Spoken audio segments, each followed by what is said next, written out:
Mga kapatid, hanggang magnitude 8.2 na lindol daw ang posibleng magpayanig sa 6 na active trenches sa Pilipinas. Alam nyo ba kung ano ang pinakamalalim sa Pilipinas? Cotabato Trench, Philippine Trench, or Manila Trench? Isa-isahin po natin.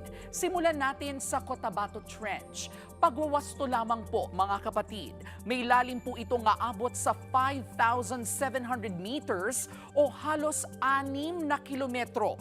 Ito nga ang fault system na gumalaw, kaya nilindol ang Mindanao nitong Lunes. At hindi po Cotabato Trench ang pinakamalalim. So ano ang mas malalim? Manila Trench or Philippine Trench?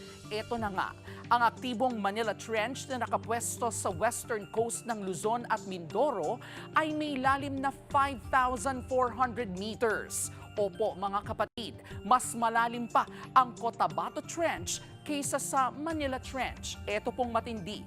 Yung pinagsamang Manila at Cotabato Trench, lumamang lang ng kaunti ang lalim sa Philippine Trench.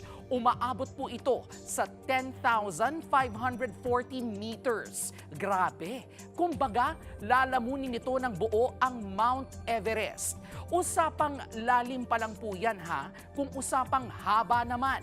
Mula silangang Luzon hanggang timog silangang Mindanao, ang haba ng Philippine Trench. Umaabot yan sa 1,320 kilometers. At ayon pa nga sa ilang pag-aaral, ay posibleng umabot pa sa 1,800 kilometers. Sa kabuuan, 6 ang dambuhalang trench sa Pilipinas. Idagdag pa po riyan ang East Luzon Trough or Trench, Negros Trench at Sulu Trench.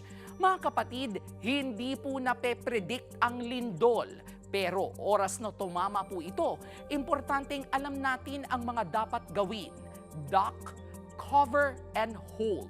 Paulit-ulit po natin yang naririnig pero gaya po ito ng K-alaman, ito po ay ating K-yamanan. K-okay.